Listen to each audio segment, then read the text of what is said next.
All right, we're doing it. We're going. We're back for 2020 Supercross Companion. Actually can't believe it how quick this season has come up on us every year. The hype of A1 is real. I'm joined in studio by my homie D Wilson, former Ripper himself. Then he decided to wad himself and now he's stuck here. But D, one of the main dudes in Oz, fucking cool as cat, going around. Stoked to have you, bro. Yeah, thanks very much. I'm pumped to be a part of it all, and it's been a long time for me coming to this kind of, would you say, industry. Like, I've always been around dirt bikes, and I've always been into the media kind of thing, and I've wanted to do it for a long, long time. And yeah, Jace jumped at it with an iPhone edit and was like, do you want to edit for me? I was like, yeah, let's go. Sick, bro. All right, so we are on for the first of our Supercross Companion. So basically, if you're new to Gypsy Tales and you haven't watched any of these before, what we do within like the Supercross Companion series, I guess you could say, is the main thing is like we'll watch the races. So we got the studio set up this year. We've got a pretty dope setup actually with our new studio. So we got the TV, watch the races, and not necessarily like commentate the races, but I guess just react to them as they're happening. It's a lot of fun. But that's tomorrow. Today is our pre-Anaheim 1 show. This time every year I always get a bunch of DMs from Aussies asking how they watch Supercross, because it's sort of never on live over here for some reason. It used to be, but it's sort of gone away. So we've got a bit of a guide that we've put together for how to watch Supercross in Australia. So the first tab we're going to go to is the supercrosslive.tv. So you can buy, this is a subscription deal for people that are outside of the US, because the NBC coverage is only for people that are basically their internet browser is in the US. So first way to do it would be to go to supercrosslive.tv. D, you signed up for this morning. Where did you go to? 20s? Oh, sign up for Supercross Video Pass. Yeah, so when I clicked on it, there was an ad that came up, but yeah. I think so up the top in the middle there, down a bit, yeah, there. So Supercross Video Pass. So it's $129, but that is in US dollars. So what'd you say it worked out to be, about 180? 185, yeah. 185. So that is one way to get it done if you are in Australia. That's like the easiest way to do. So $30 per event, or $129.99 US for the year, which, like we said, works out to be about $185. The other way to do it, I think it works out to be a little bit cheaper, but basically there's a service. So like I'm going to go full base level for people that just don't know what computers are, basically. So the problem is you've got an IP address, and then that is located in a country. So when NBC says that the online broadcast will only be allowed to be aired in the US, that's how they do it. So basically what you need to do is you need to have a VPN, which reroutes your IP address to whatever country that you want. So it's kind of been like a legal sort of a way to like pirate shit, because I guess this is what you're doing, is like you're backdooring to get, basically say that your computer is in the US. But it works really well for this. So the VPN that I use is VPN Express. So we'll put that on the next tab. Go to get Express VPN. I think it is, yeah, it is $12.95 a month.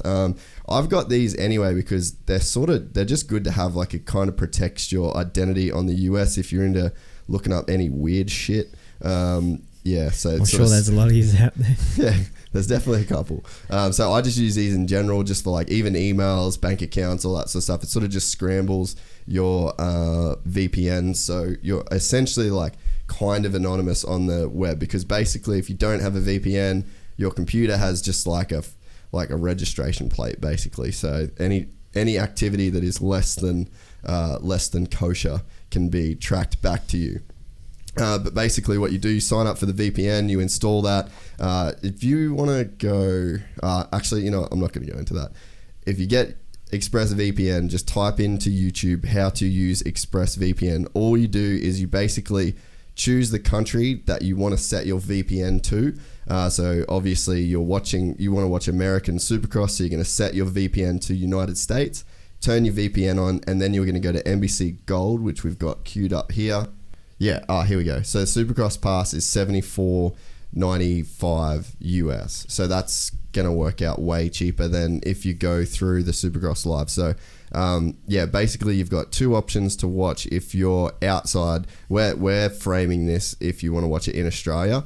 But basically anywhere out of the US, the best way to watch it would be supercrosslive.tv, which works out to be about $180 for the pass Australian. But if you sign up for a VPN service, set your VPN to US, and then you buy the $75 package for Supercross, you can watch all the qualifying and everything on both. So, and I would recommend if you want to watch on an iOS device, it's the same thing. So an iPad or an iPhone, you can get VPNs for your iPhone. But I'm not going to go through how to do all that.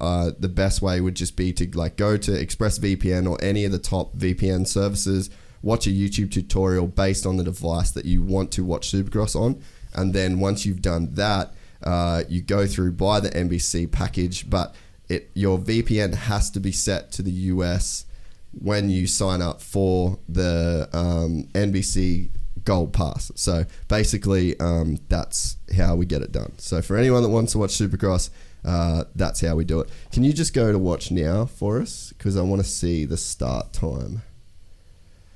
So tomorrow morning, Australian Eastern Standard Time, the qualifying starts at 7 a.m. in the morning, and then the main race starts at 1 p.m. Australian Eastern Standard Time. So check your local, wherever you are in Queensland or Sydney. We will be doing the Supercross Companion live. We just won't be broadcasting it live, so we'll be putting that out basically as soon as the race is done. Oh no, that's Glendale. Yeah, so that's Glendale. Yeah. All right, so let's get into just some. Now that that's done, let's just get into some general pre A1 talk, bit of bench racing while we're here. Do you just want to go to that Racer X tab, the 10 things to watch at A1? All right, so scroll down, picture of old Shad. So the build up. So I'm just going to, basically we'll just scroll through a couple of Racer X articles. The legends at Racer X always have it going on. So just kind of, I guess, reacting to some of the stuff that is around the internet pre A1. We should start like a Vital forum thread for Supercross Companion. That'd be pretty cool. Yeah. And then get people to, because Vital, they always just post tons of different random stuff, different things for us to talk about. Might actually do that. Or if somebody that listens to the podcast wants to do that, that could be kind of cool. Yeah. Or even like a Reddit thread. I feel like Vital's probably a good place for it. So yeah, the build up, nothing quite compares to the pressure and anticipation Anaheim 1 has. The old saying goes, you can't win the championship at round 1, but you certainly can lose it. That's been kind of like Eli Tomac's DLA. Feel like every year for a while, his campaign at the start of the year has like really hindered his performance. Yeah, always the first few rounds there's the bad races and the 8th places and the crashes. But like the DNFs that he has early in the season. And then just, it's almost too late, but then he just wins from there on out.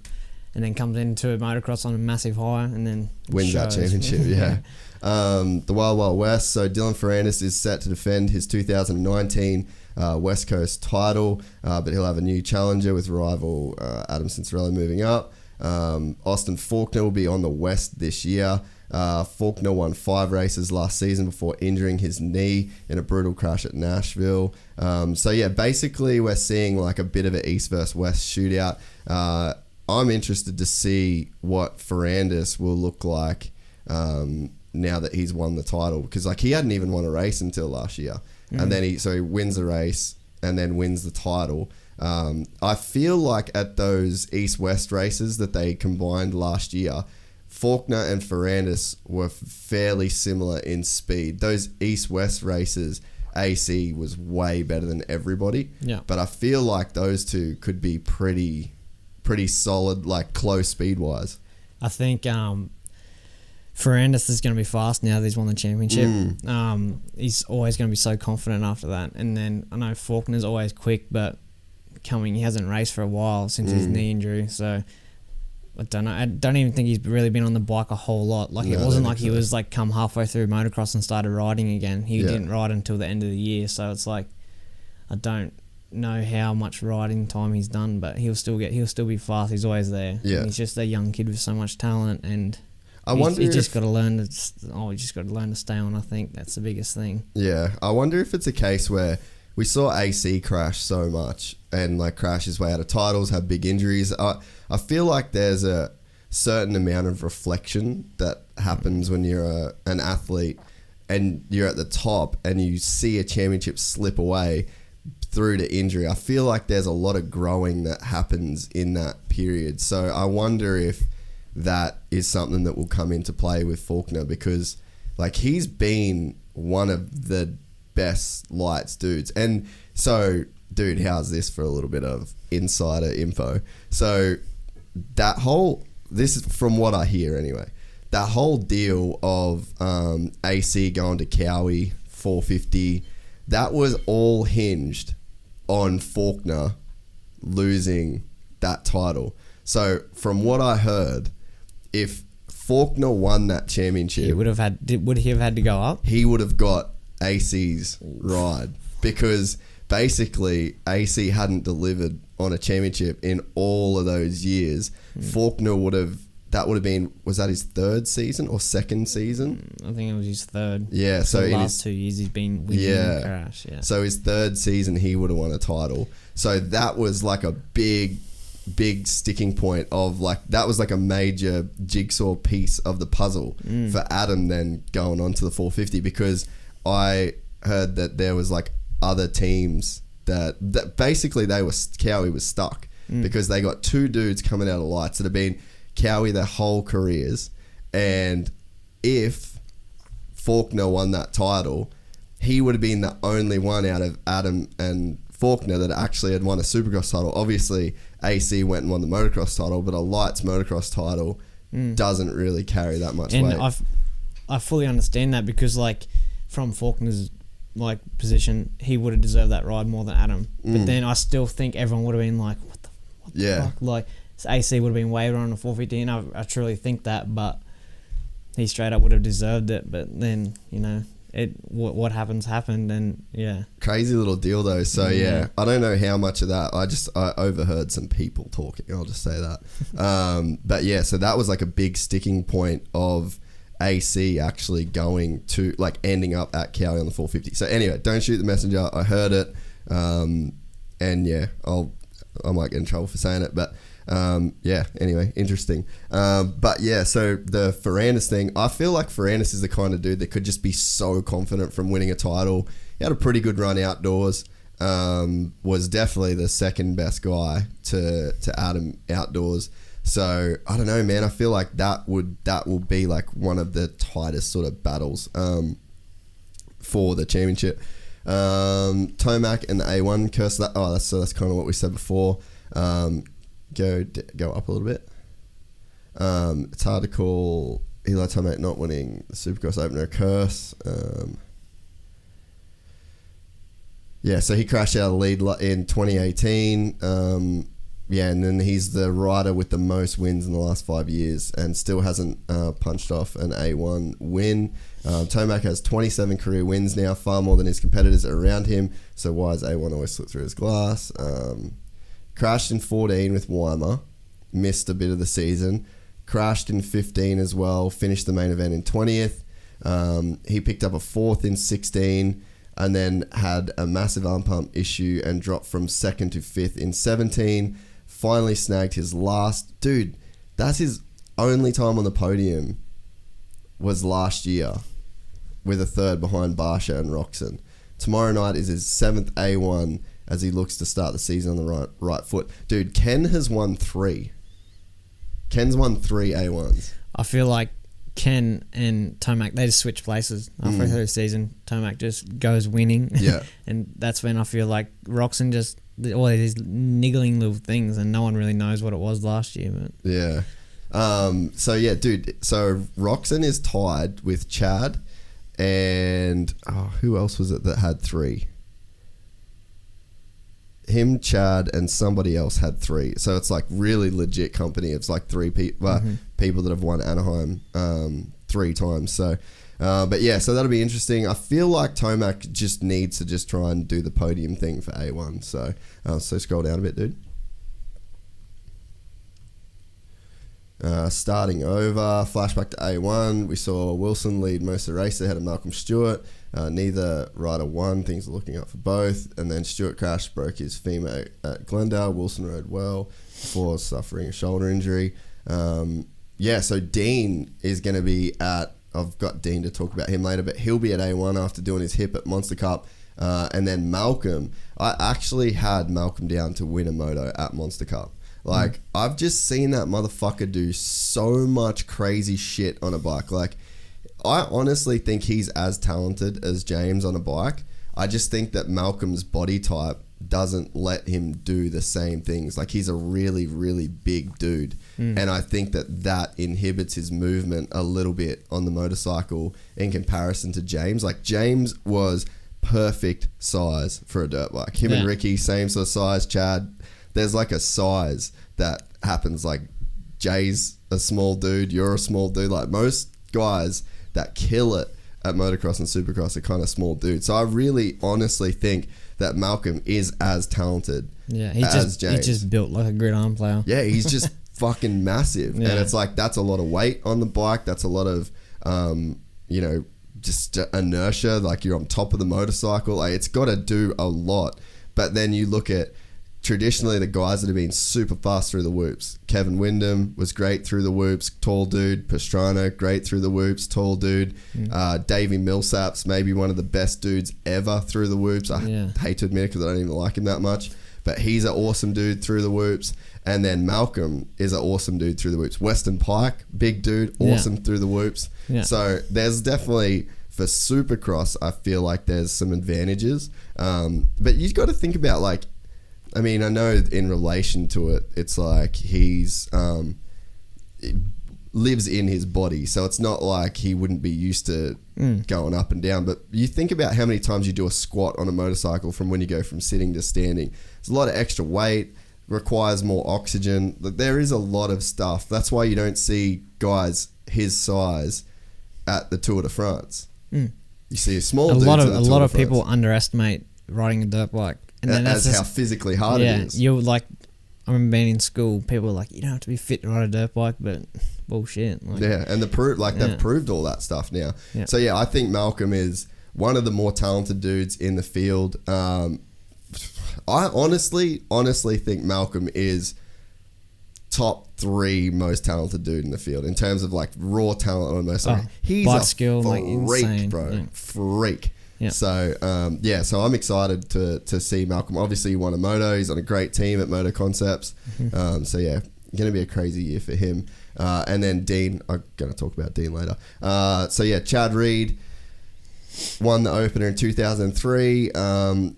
And he'll be starting his 3rd decade of racing 17 years later. If Reed can make the main event at Anaheim this weekend, he will be his 250th start. And that will extend his own record for the most career starts.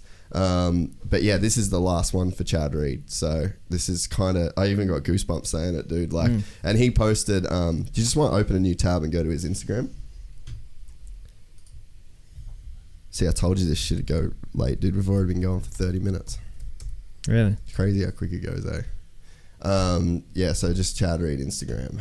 And then there's like a post he put up today, which was pretty cool. It's crazy, all these dudes, they have this time. Yeah, that one there, first one. They have these moments of reflection as they sort of get towards the end of their career, and they sort of all realize the same thing. And it's kind of cool to watch it, to be honest, because they get in beast mode, and when they're in like the prime of their career, it's like there's no point thinking about all this shit. And it's like, it's cool that he gets a chance to do this now, because Chad's a very sentimental dude. He's like I think people think Chad's a dick in a lot of ways, and he really isn't. Like, he's a really like sensitive, caring, nice dude. And it's like, you've got to play a certain, I guess, like character to be a gnarly Supercross champ kind of guy. No, but, definitely. You know, underneath it all, he really is like a nice, sentimental dude. I think maybe towards the end of his career, he's kind of like softened up. Yeah, a lot. Because I remember like when he was factory Yamaha, like 2-stroke days. That's when I think people thought he might have been a bit of a dick. Yeah, for sure, dude. Yeah. So yeah, last night was surreal. In all my years, I've never just stopped and taken it in. Always dragged from one place to another. Or your mind going a million miles an hour. That won't let you stop for 60 seconds and just go, whoa, how freaking cool. That crazy has... Chad, you spelt some shit wrong here. Been my everything for the past 22 years. I've actually fucking loved it. Last night, while very busy doing many different media commitments, I finally took 60 seconds to think all my 11-year-old self wanted to do was race in Anaheim, race in America.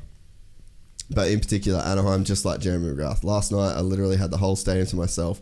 It was the weirdest feeling, like I was doing something wrong. Not one felled guy in an orange jacket controlling your every move. In fact, I didn't even put one full lap together, as it felt so weird. Thanks to Supercross Live staff for the moment, I finally stopped and took it all in. So really, really cool moment, because it is like a crazy feeling when you get to the stadium and you see that track. Like, I even had that same feeling at Marvel this year when I walked in for the first practice that I saw, and I walked under the like that, the sort of like the second row of the stadium was like overhead, so you didn't see the roof and the lights and everything like that. And as soon as I walked past that, I just had that massive like moment where it just hit you of like how fucking epic Supercross is to be in a stadium, and especially to see how big Marvel was this year. After like, and not taking anything away from the people that have held a round of Supercross this year, or like the last 5 years, but like to see the level that it was at was insane. It was as good as this. Yeah, 100%. And then, you know, Anaheim, like, have you ever been to Anaheim? No. Dude, there's just a feeling at Anaheim 1. There's a feeling in the pits, there's a feeling in the car park. Everybody, no one knows what's going to happen yet. There's been no precedent. There's been no laps. You've got all of the speculation, all of the test track videos, all of the Instagram videos, all of the moving and shaking of new deals, and they're on this new suspension, and this guy's moved to this team, and this guy is now here, and they've got a new suspension guy. So you hear all of this stuff. It's all that it consumes the industry in a way. And that whole thing is then piled into the stadium, and that you feel that energy when you're there. And all day, like, it's the most watched first practice, it's the most watched qualifying. Everybody is just so focused on what's happening, because it's so natural to try and pick winners and get favorites and see who's gonna, like, how it's gonna play out. And that all happens from, you know, the moment that you walk in there. And it's packed every year, it's sold out. The opening ceremonies, you haven't seen them yet. There's just all the storylines, all of the energy. It's all in that one race, and it's for sure the coolest event of the year. And man, no matter what riders, like whether it's Brayton, he's the oldest dude in the field, or if it's Chad, the guy that's got the most Supercross starts in history, or Adam Cincerillo that's about to make his debut, or Roxon that thinks he's going to win the title. All of those guys get nervous for A1 more than any other race. And I don't think a rider would get as nervous for a race until it's one of those, like, we could clinch the title kind of moments. So that's the level of anticipation and excitement that A1 brings. Like, they do all these days at the test track, they do all these days at Baker's factory. Like, they put so much effort in, and it's like, it's all for now. Like, was it worth it, or was it? Did I do enough laps, or did I do, like, you know, like, did they do everything right? Yeah. And then it's all there at A1. It's a test, and if they actually did. So yeah, it's so sick, dude. So what else go back to that? Go back to that first. No, go back. Yeah. So after Chad, take two. So yeah, this was just talking about the rookies. So yeah, we've got Aaron Plessinger, he's back on Monster Cowie, Zach Osborne, Justin Hill. I'm actually really excited to watch Justin Hill this year. He's on the new Moto Concepts bike with teammates with Mookie and Free, so that'll be a good team. He's on a good bike. I'd expect him to do pretty well. Obviously Savachi is out with his broken leg sustained at Marvel, so heal up soon to Joey. And also watch Joey's vlogs. He started vlogging too, so I'm not mad at it. So go and sub up to old Savachi's channel. And then Full Plate, we saw and later heard how winning the title affected Jason Anderson. So how did the defending champ Cooper Webb handle the obligations? Blah, blah, blah. I don't think Coop is the kind of guy that will get rattled by having the red plate on his bike. One bit. No. Like, absolutely one bit. He's the most, like, gamer dude in the class. I read something and it's like, Cooper Webb will pull up to the start line with a bulldog face. Just every photo you see of him, and he just doesn't give two fucks about what's going on around him. He's so into what's going on with himself, and he's won titles before. He knows how to handle it. I understand it's a 450 title, but you know, like, he's a bulldog, and he's got like that big dick energy. That's what Cooper Webb's got. Cooper Webb has that big dick energy, son. So yeah, I just can't see Coop being affected by, I mean, I'm sure the pressure will be there and there will be some effect of it. There's no way that any rider can block it out 100% unequivocally, but there's a difference between the noticing that the pressure's there and then letting that pressure affect you. So I think obviously he'll know there will be weight to that red plate, but I don't think it's enough to throw off the balance of the bike, if you know what I'm saying. Yeah. So I don't think Cooper Webb gives up. Fuck. Plus, he looks fast as fuck. Yeah, and it's his second year on that bike. The program's going to be better. The bike hasn't really changed that much. They've just got more time on it. He's obviously got crazy confidence in that team, crazy confidence in the program. I know too, the guys that are on the Baker's factory program, they find it easier from year to year. So the first year, I remember Ando saying the first year that he went to Alden's, he was just like, dude, it was bad. I think I was there actually the first year that they were on that. Pretty sure I was actually. And he was like, dude, it's fucking brutal, man. Like, brutal. Just barely hanging on, especially during that boot camp. It's like they're barely making it through that time. But notice even in that boot camp, like, wouldn't even say Anderson, but like Webb, you don't see any posts on Instagram, like nothing, and it's just like they honestly just work and like they don't have time for any other shit because they're so tired, dude. Like they're so tired. That's like AC. He just plays video games and he watches a bunch of sport and stuff like that. Like they're. Even when Ken was on Alden's, we used to play golf a bit, and there were days where I'd be like, let's go play golf, because I played every day after we filmed, and then Ken's like, dude, I'm too tired. So he was too tired to play golf with a cart.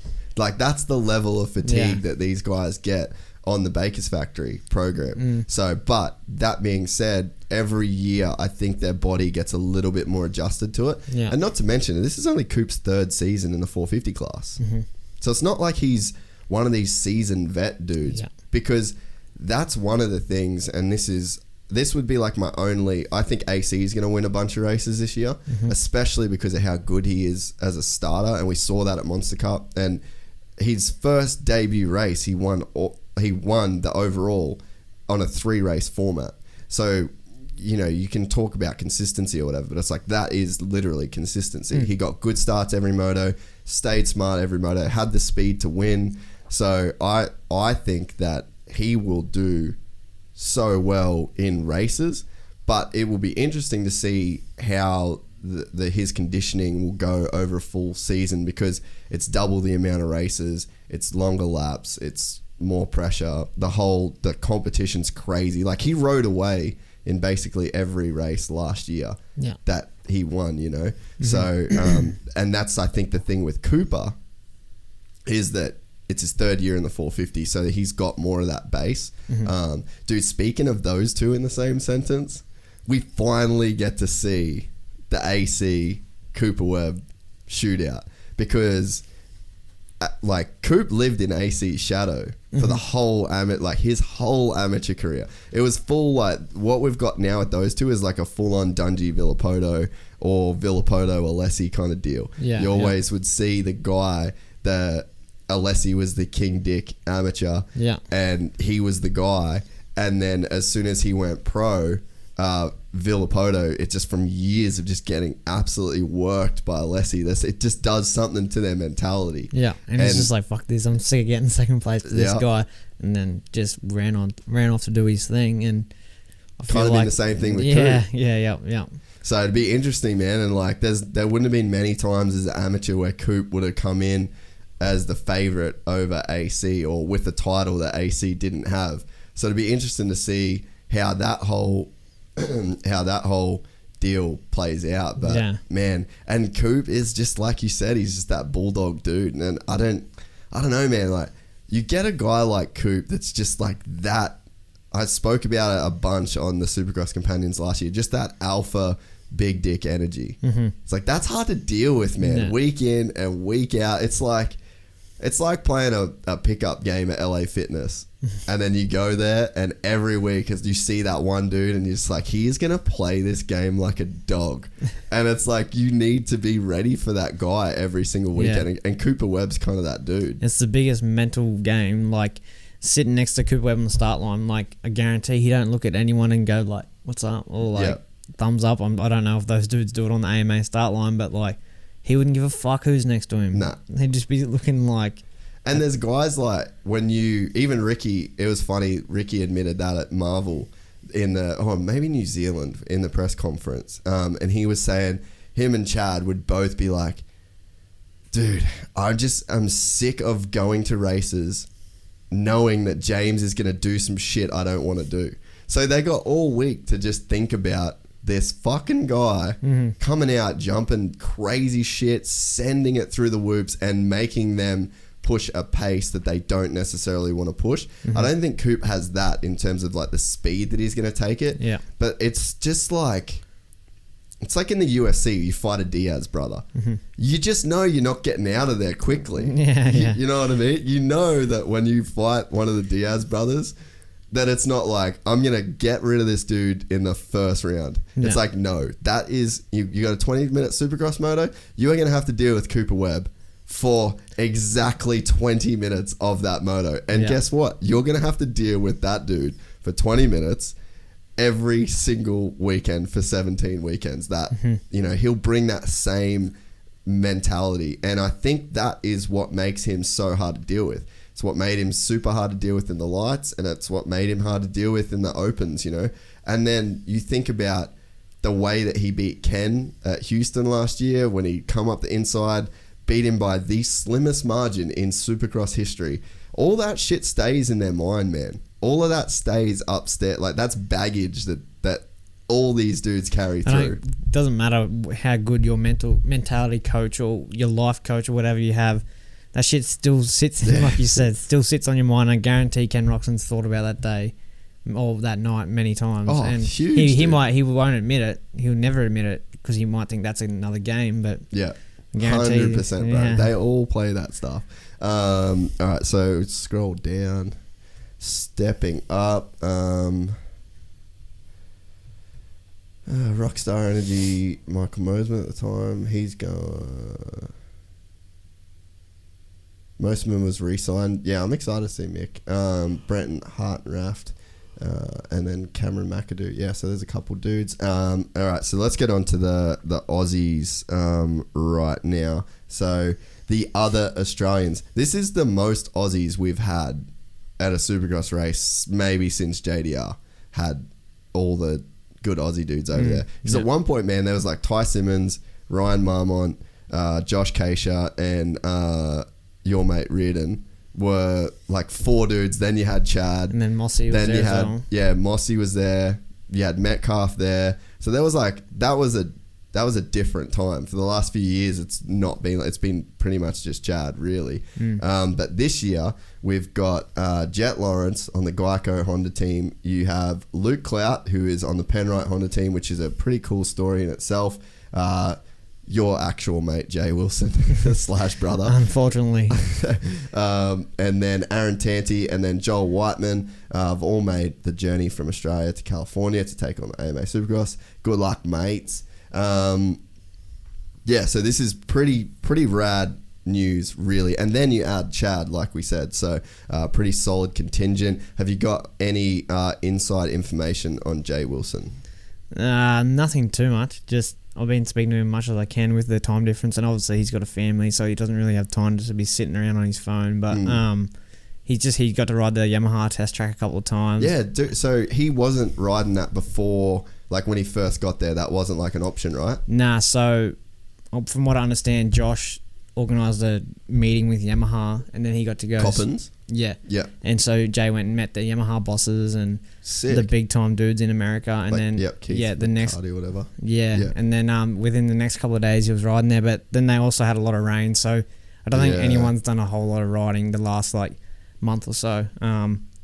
So yeah, he went and rode that, and he said it was gnarly because all the star boys were there, and then both factory dudes were there, like Barsha and Plessinger, and he said it was wet, and then no one was going to ride it, so he's like, I need to go cut a line in, and then he said it was so slippery. Yeah, we watched that video. It's just like case and like doubles and shit. Yeah. But yeah, and then he rode a couple of sand tracks, like just motocross, because like I said, it rained a lot, so then the best thing you can do is just get ride time. So he was just, him and Wardy went out and threw a set of motocross suspension in, and yeah, they went and done some motocross in the sand. Yeah, down at Nuevo Road. And then so you've obviously grown up racing Cloudy and Tanny and all those boys. Based off what you saw this year in the Supercross Championship here, how do you think Luke Clout will go in America? Do you think that he should have gone on try to stay on a 450? Do you think the 250 was the right move? Where are you at with Cloudy? Obviously he killed it in Supercross this year. Had the red plate there for a bit over Brayton. Yeah. Straight up beat Brayton. And let's also mention real quick on Cloudy too, that he qualified fastest at Marvel. He won his heat race, then he won Super Pole, and that wasn't just over Brayton, that was over Ando as well, and the whole field. Chad was there. There was a really solid contingent at Marvel, and he held it together, like for sure, dude. Yeah, and having the red plate in 450 over Brayton, I mean, there's all the pressure in the world. Yeah, and then to go do that, and then unfortunately the circumstances he had in the finals. Yeah, he shit the bed on that one for sure.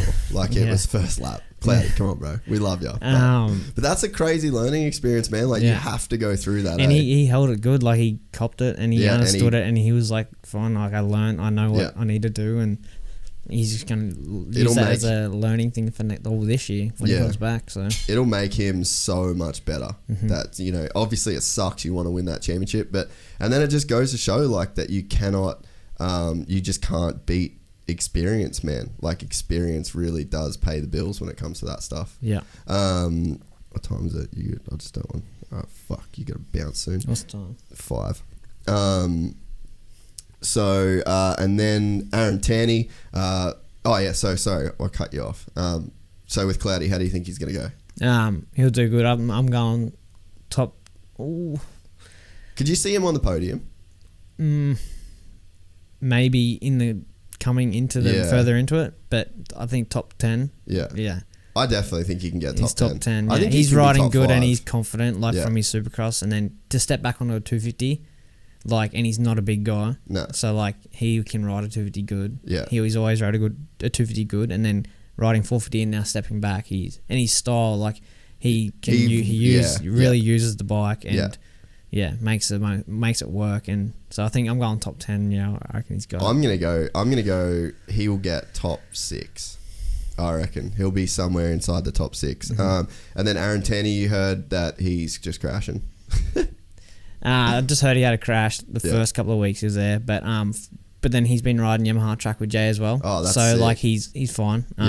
But Aaron can start. If you know Aaron, he can pull a bullshit start. Yeah, he's got a better reaction time than Alessi, I think. Yeah. It's frustrating because I tell Jay, I'm like, just like, what are you doing with your starts? I was like, what the fuck's Tanny doing? Like, and then but he'll be fast if he can stay on. If he doesn't get overwhelmed with the whole A1 and the Supercross, American Supercross, I think he'll be fine.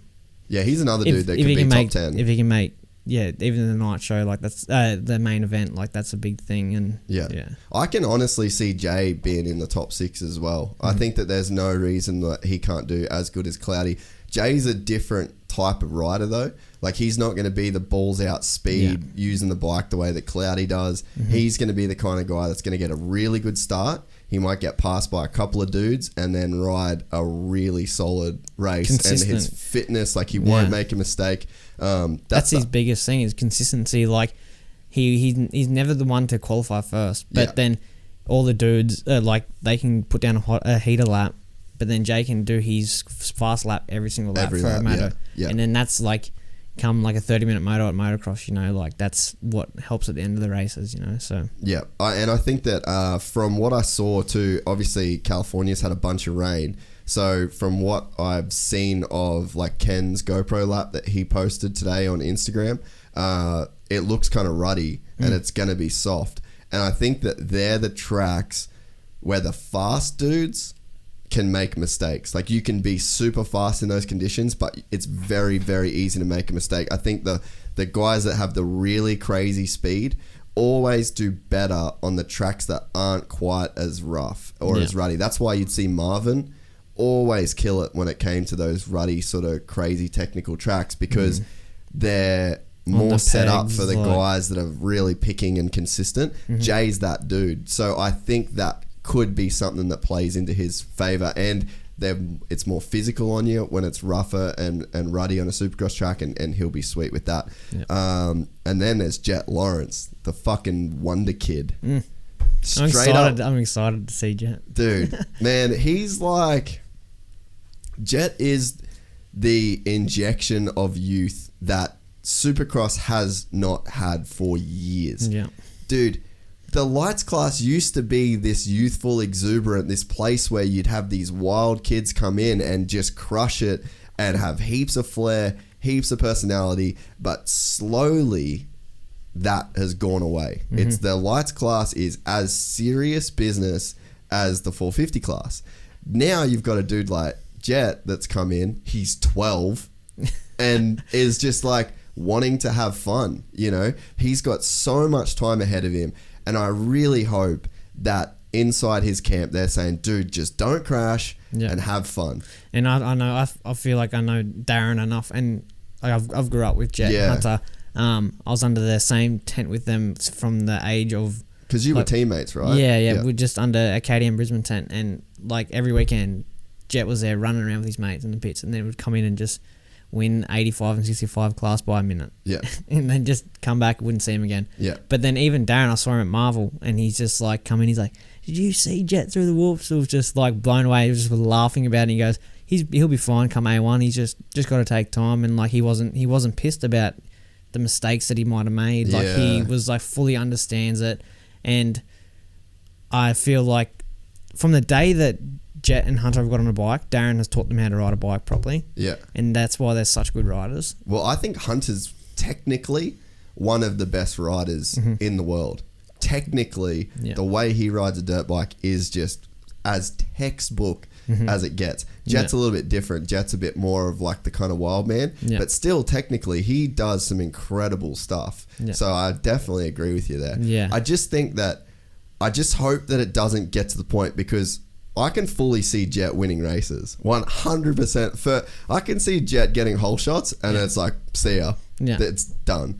But I mean, that's kind of a big call with like Ferrandis and Faulkner, but he'll be right there. I just hope that he doesn't be so right there that he's in the thick of the championship, and then that inexperience will like come up and bite him in the form of like a crash or an injury, or trying to go too hard during the week. Because that's what Townley said really ruined his career, was the fact that he would go so hard through the week. He's tried so hard that he would get injured while he was training. So I really, really, really, really hope that the pressure doesn't mount, because he becomes a victim of his own success, if that makes sense. I feel like that won't worry Jet, because Jet's just young and he's not worried about that. Like he's even said in interviews, he goes, pressure doesn't worry me. He's like, I'm just out there riding my bike, and that's all he's doing, because he's just a kid from Landsborough that went to school.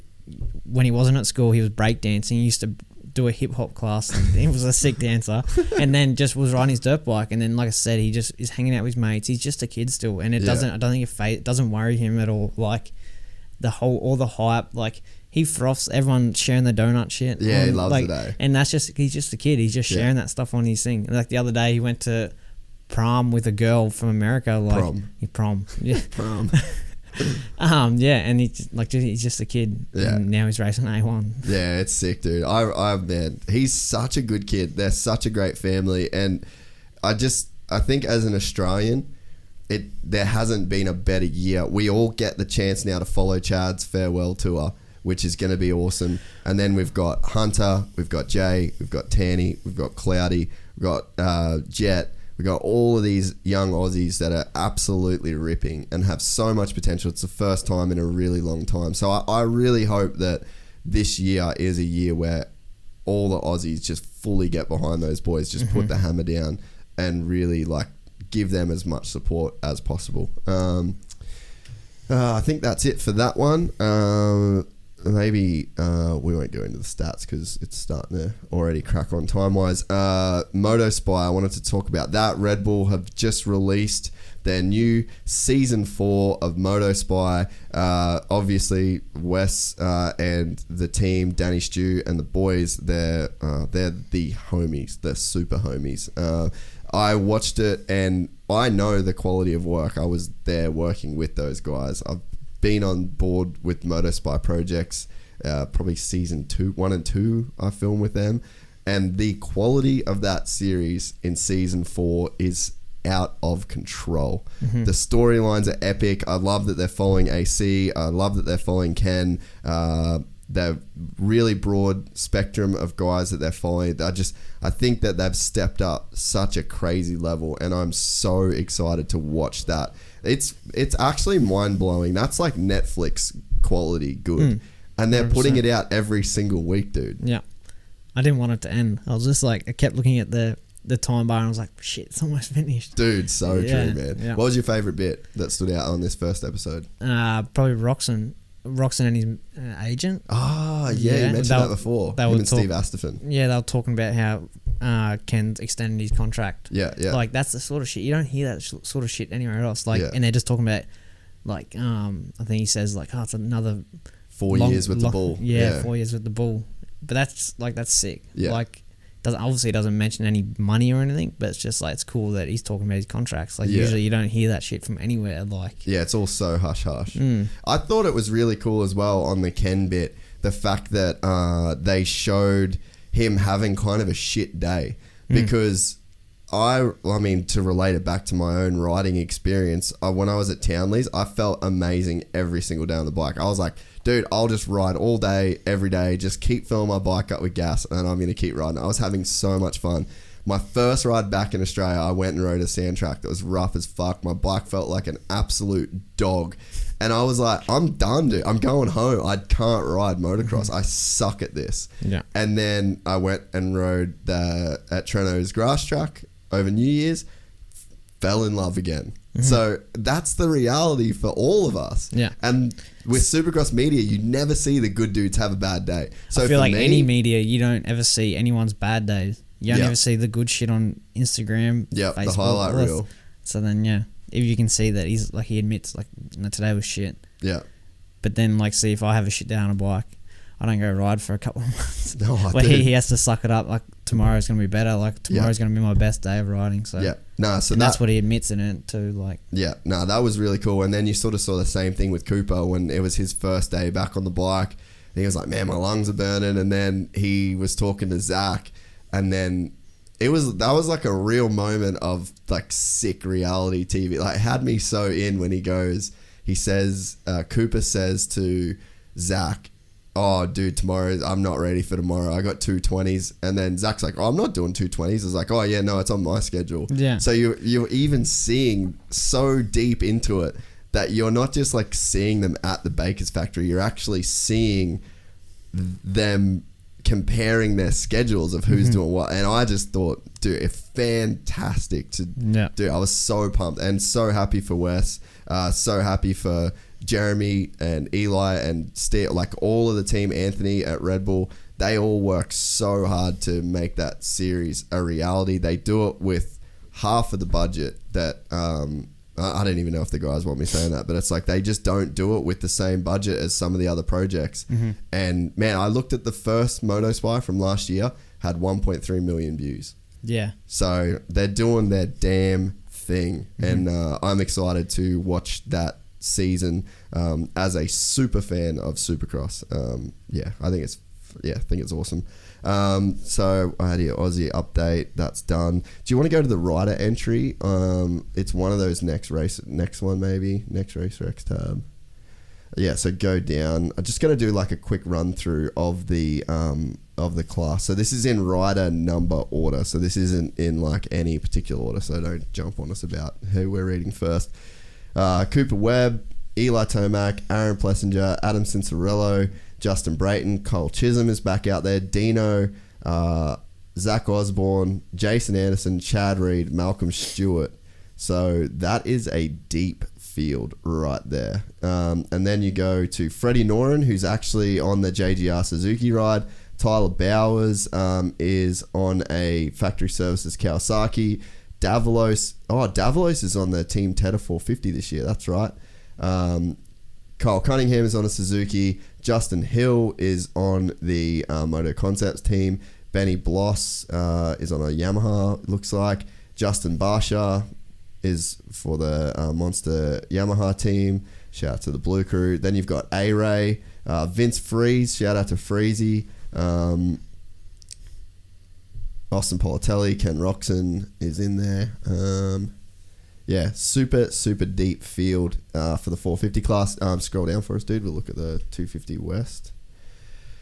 Dylan Ferrandis, 1W son. I love one plates, man. Like I hate it when guys win the championship on the West and then they race East the next year. Yeah. I'm like, dude, you wasted it. You blew it. Like that's what I said to Todd when he won the motocross championship. He's out riding with a 47. I'm like, what the fuck are you doing, bro? Rip that shit off ASAP and milk that one plate for everything it's worth. Ferrandis, Jeremy Martin, dude, back in the saddle. It's been a long time for him. Dude, so I heard, I don't know if this is true, again, this is just like the little fairy talk, little birdies. Yeah. I heard that he had a really big insurance payout, but he didn't get it if he ever raced professionally again. So basically he had like an insurance policy when he broke his back, and then it was like a career ending insurance deal. So, but for that to happen, you've got to end your career basically. Yeah. So he's literally backing himself to come back and win races again. He could, and it would have been millions, man. Like it was $1 million payout. Yeah. So Weston Pike is in the same boat. So you know how Weston fucked his eye at Bercy last year? Yeah. So I think he's doing that because his left eye or right eye, he can't see out of it. So he's never going to be back to 100%. So pretty gnarly. So I think Pike is taking that insurance payout, but Martin has gone, no, I want to come back to race. Shit. Dude, those boys are so savage, man. Like I stayed especially come outdoors. Oh, gnarly, dude. I stayed at the Martins. We shot a project for Red Bull after Millville. Those guys went out and just did motos in the heat, like hot as fuck. Motos on the Millville National track after the National with no water on it. It was fucking atrocious, dude. Like I would have not wanted to do one lap around there, and they pumped motos out. Nicoletti got 11th, I think, it was something around there. It was 11th or 15th or 12th. Like he did good in the 450, and he pulled off the track. He was like, I'm out. I'm not doing it. And then they went for a brutal mountain bike ride. They rode mountain bikes around Millville. So you know how hilly that is? Yeah. They did. And it's pretty sandy. So there's service roads, fire truck roads that go around the whole thing. Yeah. So they did mountain bike around there, hot as fuck, and then they did motos. And Nicoletti went over the bars, took all the skin off his face, like smashed himself, and then rode back, was like, those boys are psycho. Yeah. Then he did the motos, pulled out of the motos as well. So that's how gnarly those Martin brothers are, man. They are full on savages. It'd be interesting to see how he goes. Oh man, it's such a crazy question mark. Yeah. Shane McElrath, dude, this is gnarly because McElrath basically, you can't say dogged the KTM guys, but he didn't re-sign with KTM and the Troy Lee team. That's where he's been his whole career. They kind of picked him up from amateurs. I think there was a little bit of a thing where the Tyler Keefe and the Troy Lee boys were sort of blindsided by him not signing with them. I heard. I was on Moto Spy, yeah. So that was kind of gnarly. So he has been, because last year the guys weren't happy with the bike. They just could not get the suspension right. So that's why this year they signed the guy from Pro Circuit to come over and be their in-house suspension dude. Yeah. So because the guys were just struggling to get the bike right last year. So it's crazy to see Shane leave the team, because what if that suspension dude could have just got it so dialed for him, and then he could have stayed there. The bike was familiar, the team was familiar, him and Tyler were super close. I don't think they are anymore. Yeah, and he said he was a bit salty about it, I think. That stuff weighs on you too, man. As like Shane, as a rider, to go to the track and to look over at that team, there's baggage there, man. Like it plays on your mind as a rider. So I mean, that's like. But then saying that also, like, I understand what he. Yeah, for sure. I don't understand how he left, but that might have been the wrong way to do it. But you can understand why. A fresh start for him, like new bike, even from new gear to new bike, like to a new team, new truck. That might be what he needed. And the team that won the title last year. Yeah. So Star's got heavy hitters, man. And I don't know a person that's gone from another manufacturer to a Yamaha and hasn't not liked it. Yeah. And rode a lot better. Well, the Yamaha 250 really. I rode Ben's when we were in New Zealand. It's hands down the best 250F I've ever ridden. Yeah. It was crazy good, man. Like I want to get one now. It was that good. Yeah. So I have people ask me like, "Oh, I have a 15." Because that's what you ride, eh? Yeah. They're like, "I have a 2015 YZ 250F," and I was like, they're sick, but get rid of it. Nothing like the new one. Like the new one is insane. Yeah, no, I totally agree. I rode that week, and I come back and I'm in a group text with Ben now trying to get one. I'm like, I need one of these bad boys, dude. So then you've got Colt Nichols, another heavy hitter on the Star Racing team.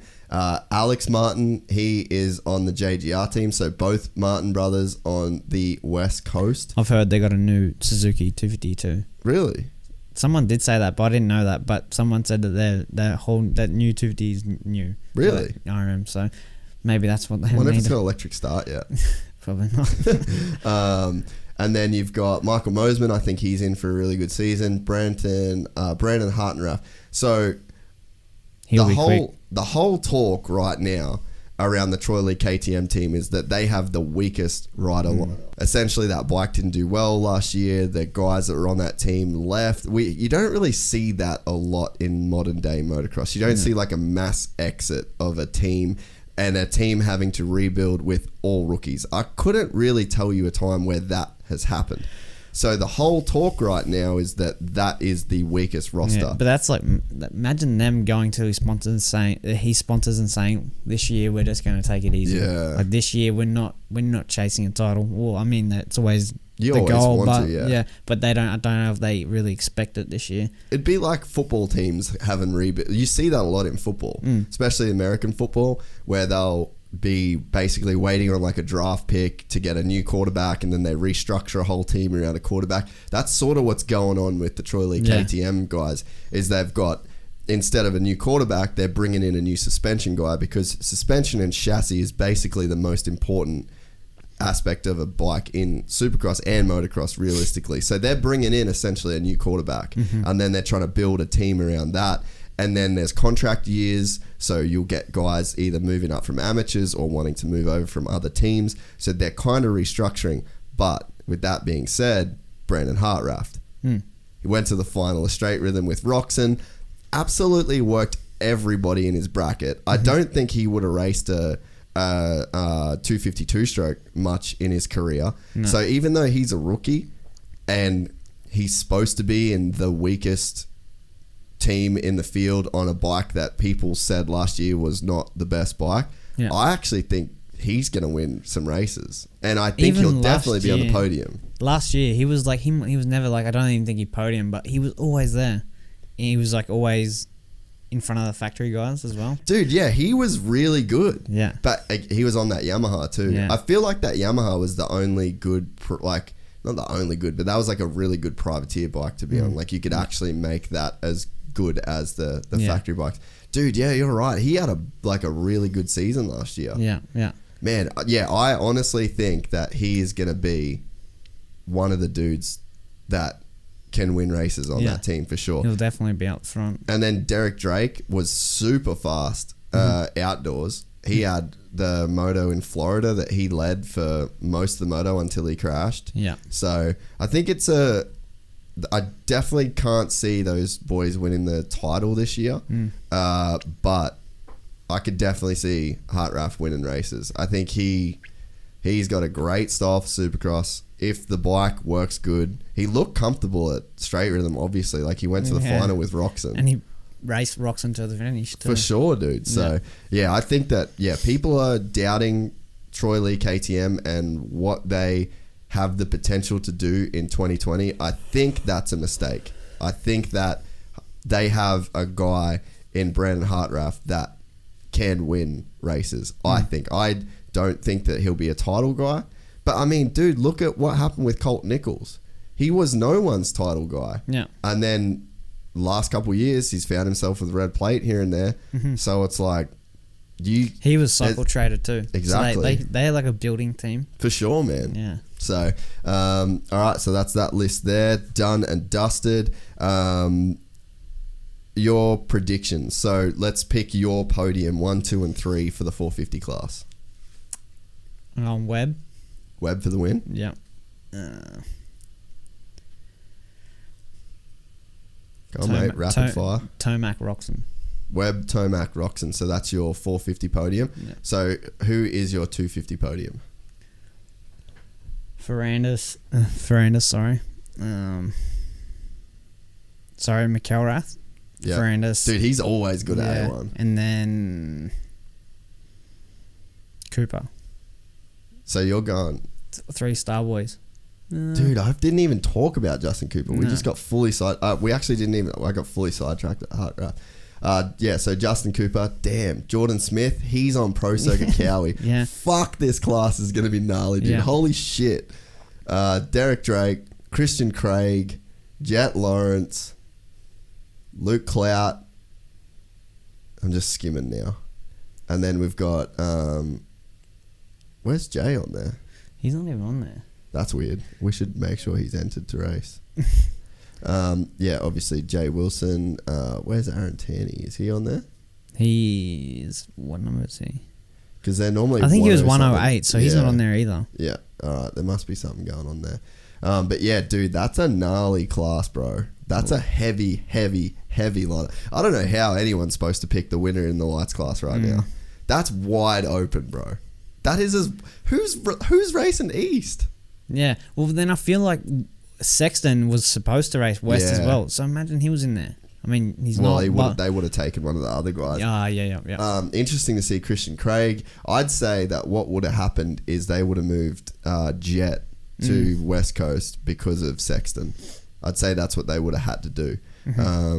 But yeah, so you would have had both Lawrences on the East Coast, which would have been pretty sick. Dude, I just want to see them stand on the podiums together so bad. Yeah. Like imagine those East-West races if they both get on the box. But I feel like Hunter will be in front of Jet because Hunter will not want Jet to beat him. Dude, I know. That's the shitty thing about it though, man. Like they'll push each other to the end of their careers. Like they will go fast. They'll be the next big things. Yeah, no, I totally agree. And everyone's saying, like people have said it, like the next Chad Reeds. Yeah. But they'll be a pair of Chad Reeds. It'll be the new. That's like a new thing. Yeah. To have like those Aussie brothers. Yeah, it's gonna be sick. Yeah. I don't even know how I'm gonna pick a podium for that.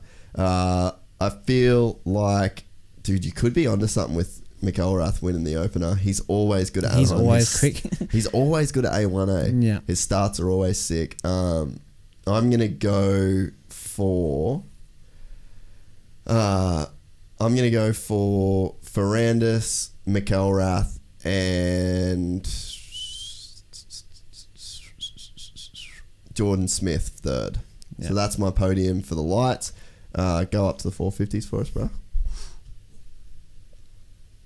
And then I'm going to go Ken Roxon, Adam Cincerillo, and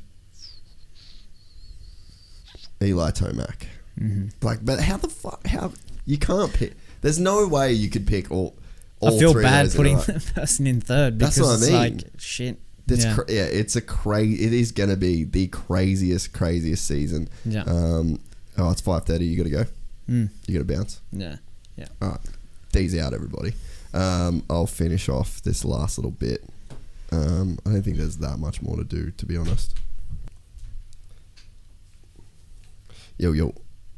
D has left the building, so he's got to go to the drive-in movies with his girlfriend. Alright, so yeah, my predictions, they're done. I guess that's sort of really it. I did want to mention, special mention, Dean Wilson is racing this weekend at A1, which is super rad. He's been very quiet. I didn't even know. But he deactivated his Instagram and then he wrote a message. Basically, I'll look it up and read it out. Actually, basically saying that he needed some time to himself. I'll read the post now. I took 2.5 months off IG and we're back. I'll go into more of that at a later time. But sometimes you need to just disconnect and work on yourself mentally, physically, and even spiritually. At least I did. I've been on the bike for 2 weeks, and to even think that I will line up at A1 is an accomplishment in itself. This injury has been so gnarly in so many aspects. I told my close people when I got injured that this was it, enough was enough, and I was done. But also, this was the worst pain of my life. As a few days went by, man, I'm getting old. I can't read this stuff. As a few days went by and things calmed down, I felt like I would be leaving something on the table if I quit and walked away. So after an insane amount of PT, gym, training, and eating the best I could, I'm lining up at A1. I'm a little behind everybody, so I need to give myself a few rounds to get stronger, so be patient with me. But I get paid to race, and that's what I'm going to do. I have the best team and sponsors and fans behind me. I want to personally thank my sponsors for giving me my space and my own time to work on myself the past couple of months. See you at A1. Man, it's so gnarly to think that Dean was that close to walking away. Yeah, I mean, that would be such a huge loss for the sport if that did indeed happen. But I'm really glad to hear that isn't the case. He will be at A1. He looks so good at Monster Cup, and I think that maybe it's, I don't know, maybe it's sort of the same thing that Townley struggled with for ages, just the fact that, you want it so bad, you put in so much effort, you try so hard, that it just ends up, literally biting you, when things go wrong. So, crazy to think that he deactivated his account and had to take some time away. I'd love to talk to Dean about it. I'll try and give him a call at some point, now that I guess the dust has settled on everything. But man, it's crazy. I definitely personally feel more pressure now than I used to with this thing growing even, and how many people are messaging you all the time. And it's not something that you deal with, and it's not something that you deal with as when you're just like not in the public eye, or you're not putting yourself out there. And granted, it is like you do ask for that attention. You put yourself out there and you ask for it in a way. But I mean, you never get taught how to deal with this stuff. I call it naive or dumb, I don't know, but I never thought that the podcast would get this big.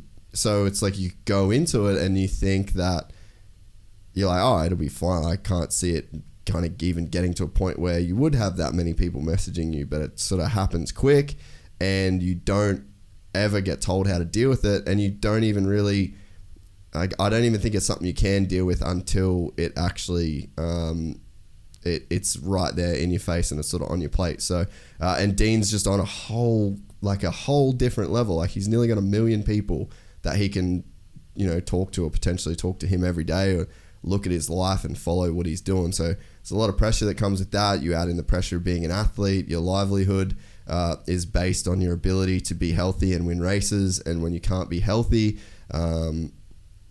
your livelihood's affected. And then again, like what Dean just mentioned in his post, is just the physical pain. Like, how much how much pain can a person be subjected to before you just get sick of it? And I think we saw that a little bit with Jats this season, Jackson Richardson in Australia. I mean, he was coming off this crazy shoulder injury, and it's like, it just hurts, man. Like the dude, it literally hurts to be him and go through all the therapy. The crash hurts, the post-op hurts, the surgery sucks, you're just going through pain, and when it's over and over and over and over, the race results aren't coming. You're worried about losing your job. You wonder how much longer you can do it for. I don't even know that these guys get enough credit for just how much pain that they're willing to put themselves through, and keep, like the famous Rocky quote, how many times can you get hit and get back up? But that's the case. That's what Dean's doing. He's got hit again, and he has found the strength and the courage to get back up and have another go. So everybody knows I'm the biggest Dean Wilson fan out there. I love that dude. He's such a great person. He's so good for our sport. And the fact that he will be lining up at A1 is music to my ears. And just super pumped. I didn't know it was as bad as it was for him. So for that, to come out kind of rocked me a little bit. But that's I guess a happy ending to a pretty gnarly situation. And also, I think that it cannot be, I guess, said enough just how good Bobby Hewitt is as a team manager when it comes to that kind of stuff. Like, he would have Dean's back until the cows come home, and he would have given Dean that space. I know that Kelso and the dudes at Rockstar would have been cool with him. I mean, there's stuff in their contract about how much they need to post, and for Rockstar to be cool with that is, goes to show the kind of company that those guys are running as well, and that they do really care about their athletes as individuals. So while it's kind of a gnarly story to come out and come to light with the way that Dean sort of dropped that in an Instagram post, I actually think it's like a positive feel-good story that shows that teams like the Rockstar Husky team and Bobby Hewitt have their riders' backs, Husqvarna have their riders' backs, and Rockstar have their riders' backs to let Dean take that 2.5 months and just do things in his own way and on his own time. I think that is a super positive thing for the sport. But yeah, I think that about wraps up this edition of Supercross Companion. We just wanted to do a quick, I guess it hasn't been that quick in the end, but yeah, bit of pre-Supercross content, talk about some of the key storylines. We will be watching the race live tomorrow. We will then be editing it as fast as humanly possible, posting it. It will have the time markers on so you can rewatch the race and watch it with us. Hopefully it gets a bit of a following this year. It'll be quite a fun thing for us to do. I'll just be getting different friends. I'll be getting riders. Could have Tyler Berriman here quite soon. We're working on that. So yeah, there's going to be some stuff that I will miss because I'm going to Vietnam on that Vietnam motorcycle tour again in February. So I think I'm going to miss 1 or 2 of the rounds due to that. I'll try and maybe do the wrap up or something, like watch the motos and just still do some kind of content from that, but might be a little bit hard with everything that is going on.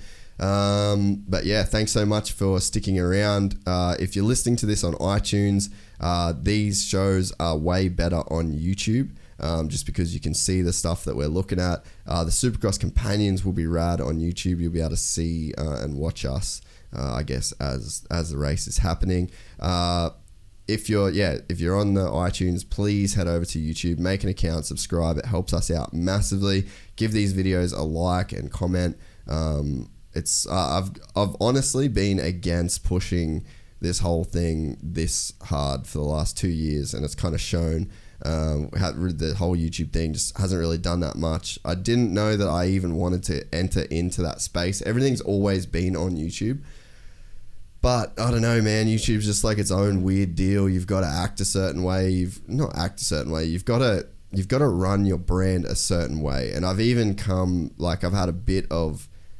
a bit of shit this week for even just the Pastrana thumbnail that I posted. It said Brian Deegan was the real sellout.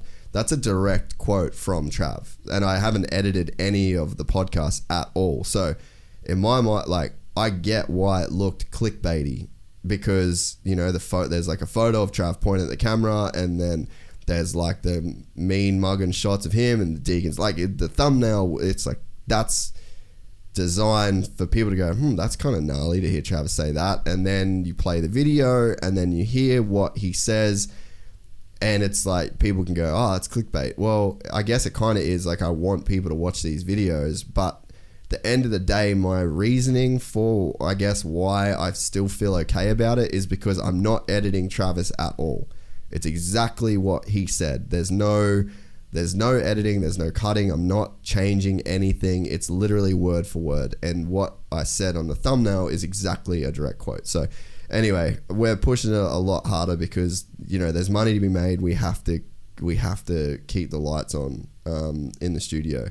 You know, I've got D doing some stuff. I've got Mick that helps out. Like, it's too big of a thing now to not be like making money to pay people, because it's overrun my life. I need to get my life back a little bit. So yeah, anyway, long rant, but subscribe to the YouTube channel if you can. It definitely helps us out. We're working hard to have new videos every day, some old content. We're going to be going through some of the bangers, and yeah, posting some dope segments. If you're watching this on YouTube, you can follow us on Instagram at Gypsy Tales Podcast. It's got a link to our merch store. That really helps us out as well. We're going to be doing a ton of merch drops in 2020 with the help of Sam Moore and Fist Handwear, because I suck at doing the merch stuff myself. So again, you get to a point where you just like have to get help with this stuff, because it's too much. We had 1.6 million downloads on iTunes this year, 1 million on YouTube, and like we didn't really even push the YouTube stuff at all. So it's like, it's definitely turning into a beast of a machine to run. So follow us on Instagram at Gypsy Tales Podcast. You can subscribe to us on iTunes. All of our shows are on Spotify. Go through the back catalog. There's a ton. Like, I love motocross. I'm from motocross. This is my whole deal. This is what I grew up doing my whole life, but I'm interested in a lot of other stuff, and we have a lot of really interesting people come on the show that have nothing to do with motocross. Amazing people, from underworld gangsters to female mixed martial arts fighters. M. Carey fell out of a plane skydiving and broke her back, but now she can walk again. Some really epic stories. Mark Hunt, heavyweight UFC veteran. So yeah, if you do want to, you know, expand away outside of the motocross stuff, there's definitely a bunch of cool stuff on there if you're one of these people that's new to our YouTube channel over this month. So anyway, that's enough from this episode. Thank you again to all of our sponsors. Thanks to D for being in the studio and helping out with today's show. And we will see you tomorrow for the first official Supercross Companion, watching A1. I am pumped, as you cannot tell because I've just talked about it for over an hour. Peace. Thank you everybody for listening. We appreciate each and every one of you.